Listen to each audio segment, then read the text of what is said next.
Hi, my name is James Riley. I'm 23 years old and applying for the foundation course and the 3-year acting course.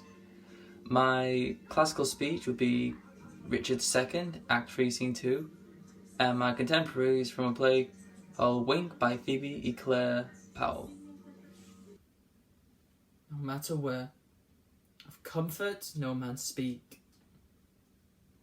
Let us talk of graves, and worms, and epitaphs. Make dust our paper, and with rainy eyes write sorrow in the bosom of the earth. Let us choose executors, and talk of wills. And yet not so, for what can we bequeath save our devoted bodies to the ground? Our lands, our lives, and all our Bolingbroks, and nothing we have to call our own but death and a small model of the barren earth, which serves as the pace and cover for our bones.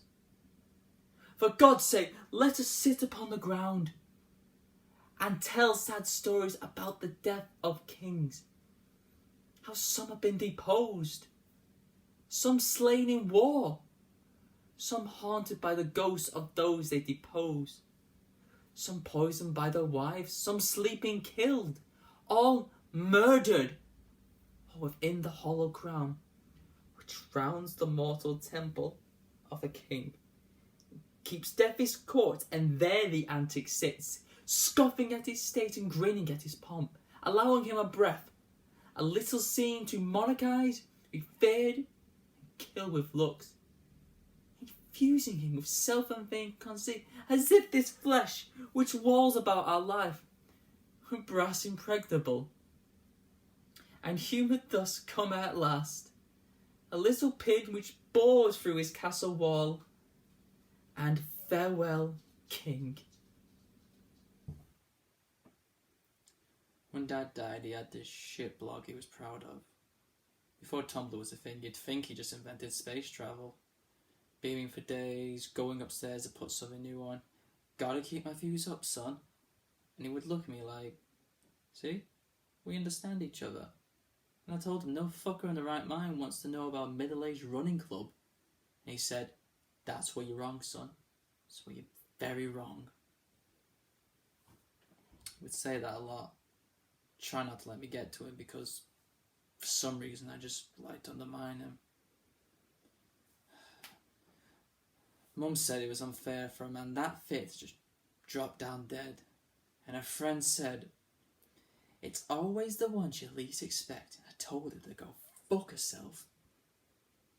In my head, but not out loud. Because everyone looks at you really hard when it's your father's funeral. Shannon kept fainting, which was annoying. And Mum kept grabbing my hand and saying, thank you for keeping it together. We all need you to keep us all together. And that's when I decided I wasn't going to be what they needed. Online, people make Facebook pages for dead people, loved ones, relatives, pets. Mum wanted to make a page on his blog to tell people what happened. They need to know, she said. They're not pen pals, Mum. That's not how it works. They're just going to think he stopped blogging for a bit. I rolled my eyes at a full stop. Sometimes I did check it, just to see if he got any more views, and then I realised I was the one who was making the counter go up. A scene from a film that I really enjoyed and really felt emotionally was from a film called I Killed Giants. During this film, it shows this girl called Barbara, who's portrayed by Madison Wolfe, has dubbed herself the protector of this town by slaying giants. She sets traps and she kills them with her magical hammer. But I found it interesting how no one else knew about it, and during the film you realise it's a lot more than what you expect. And the scene that really got me emotionally was at the very end, when it's revealed that Barbara's mother is dying from cancer. And this whole scenario, the whole film, is Barbara's put herself in this imaginary world as a way to protect herself from not having to deal with the death of her mother.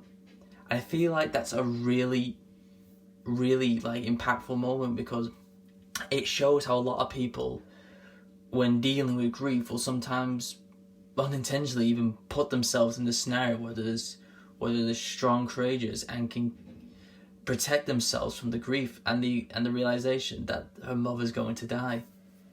And I thought that was really good, because it shows at the end how she faces off the final giant known as the Titan, and it's revealed that there's no matter what she does, her mother is going to die, and all she can do is accept it and remember the good times with the bad. And as at this moment, Barbara moves on from her life, and I thought that was really impactful, because it shows, like I said, a good aspect of mental illness, and I think that was definitely worth the watch.